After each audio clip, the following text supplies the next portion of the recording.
everyone. Day 4 of teaching from home. Haven't showered properly in 8 or 9 weeks, I think, something like that. This is video number 5. What I want to cover in this video is just talk a little bit more about adding flock to the polymer in order to break up the surface appearance. I thought I'd start by just showing you some of the different eyes that I made and cured yesterday. One thing to note is that the translucent does turn a little bit buff. Polymer in general tends to darken a little bit once it's cured. So you can see our kind of bloodshot eyes. I'm pretty happy with some of them. Tried a couple that kind of this little dead eye looking, a couple yellow irises, some green irises. I'm kind of leaning towards, for my particular character, these with no iris and a slightly yellowed highlight. I can always paint that back a little bit, just stain it with a little wash to push it back. So if we were to look at pasty human white guy flesh, that's the polymer right out of the box cured. That's polymer with some red and some blue flocking in it, and I think the skin tone is a little more believable if that's what you're going for. If you're going for a middle-aged Caucasian guy that doesn't spend enough time outside, then that's pretty effective. The reason we use red and blue is it does replicate, particularly at that small scale, the red and blue appearance of blood vessels just under the skin. Again, I just like it because it just breaks up that really solid kind of doll flesh color and appearance that you get straight out of the box.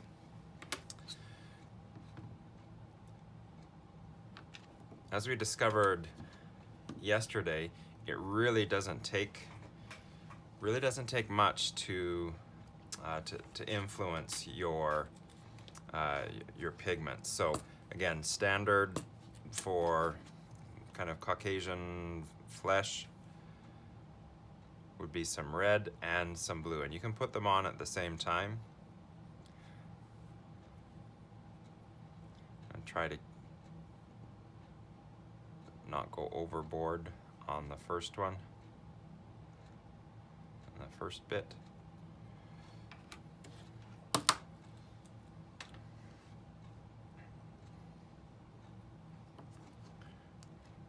Remembering that we want to squish it down. And if you have lots of clay and some flocking, experiment with a few colors, but make some notes so when you get one that you like, you can record it so that you can make more of it. What you don't want is you don't want the front half of your sculpt to have one type of appearance and the back half to have another. Unless that's your goal, you probably want a transition point in there somewhere. So when the clay starts to look like old sandwich meat of some description, that probably means you're getting pretty close. We talked about mixing it by hand yesterday. It is possible, so that's not bad for kind of a generic flesh tone. All right, but let's try something that's a little bit less, maybe a little less humanoid. So push something towards green. So you do have to keep your color theory in mind, is that we're starting with a very, very dull, very, very low intensity orange is probably the hue. But again, very light value, very low intensity, very dull. So the light colored flocking doesn't influence it as quickly, I'll just put just a touch of this blue in, this lighter blue. It doesn't, the light colors don't influence as quickly as a dark color like that really intense blue that we used.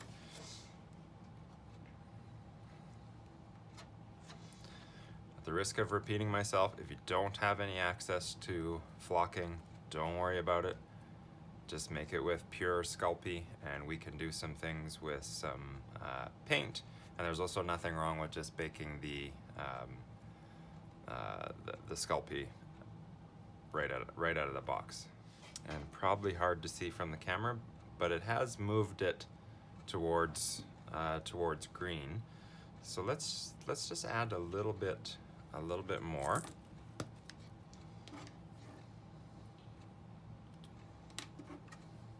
This container seemed like a great idea at the time, but it is not. I don't know what a good container for this stuff is. As long as it's something that closes so it doesn't dump all over the floor.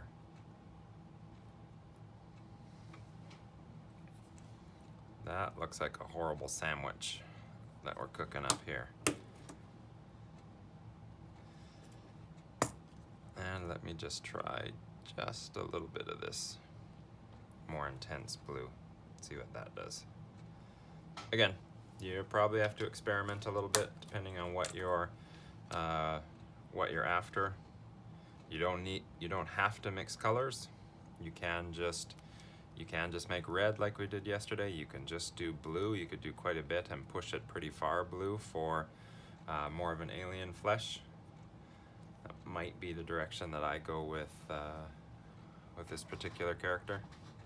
Yeah, I actually don't mind where that's going with the blue. In your sculpt, you're not going to be probably sculpting these large areas of flat sheets. Whoops. So just quickly adding some texture to it. I'm not sure how that's looking on the camera, but that will give you a better idea of what it'll look like in the sculpt. I'm actually okay with how that's looking.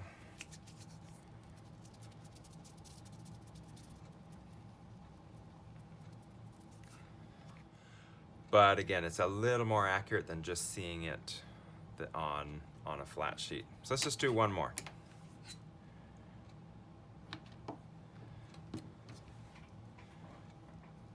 Told myself I would try to keep these videos a little bit shorter as I was uploading the 17-minute video from the last session, but I probably won't.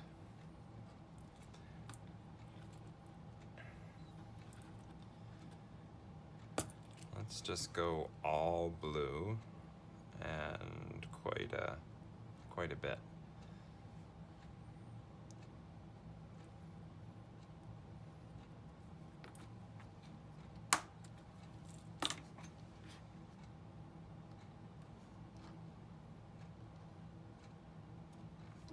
Yeah, that's pretty dark. Again, you'll have to remember that it'll go a little bit darker, but certainly that feels pretty alien already.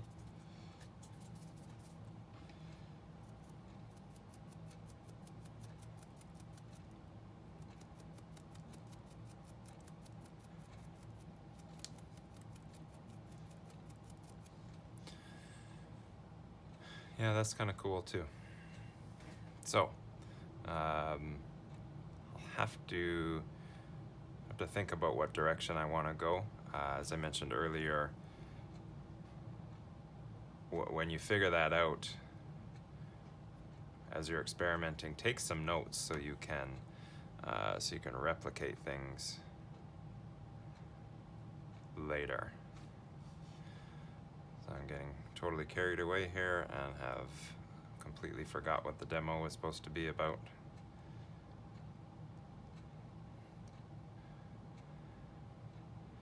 But just trying to think of what that color would actually look like.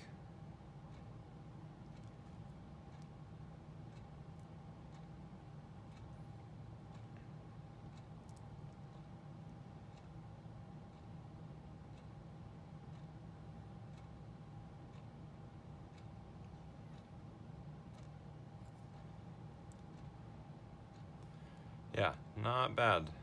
Not bad for some kind of alien flesh. Pretty sure 2 minutes ago I said let's do one more. I meant one more after that one. I just want to try something with just this light blue and a tiny bit of red. Let's see what that looks like.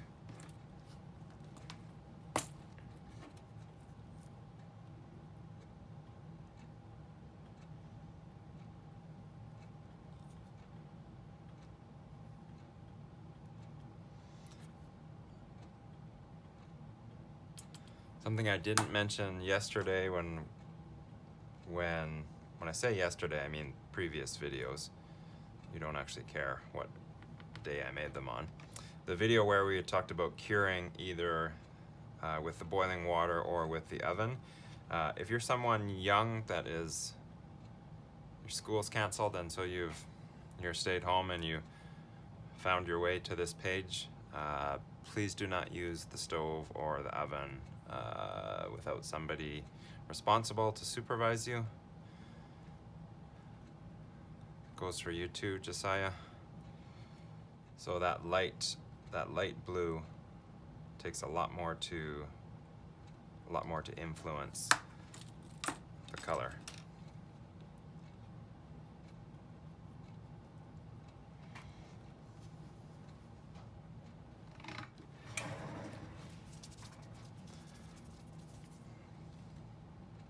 But that's just red, so I guess there is a bit of a difference.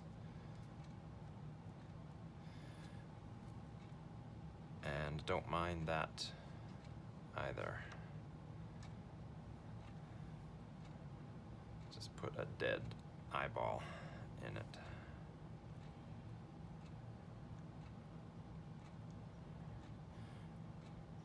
We're going to talk about how to sculpt eyelids properly in the next video.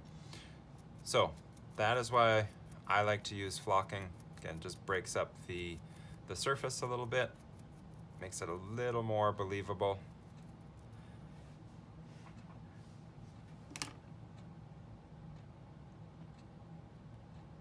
Remember, when I talk about things being believable, it doesn't mean realistic in terms of something that exists in the real world.